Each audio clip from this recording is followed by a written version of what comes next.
In this quick video, I want to show you how to do a factory reset on any Insignia TV. This is the Fire TV version, and this one's actually the F20. And to do that, only thing you have to do is go to the home page.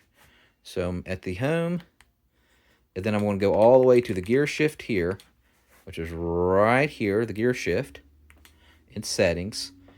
Go all the way down to device and software, click enter, and then I'm going to go all the way to reset to the factory default, and that will erase everything, all your data, and it'll make it like it's fresh out of the box.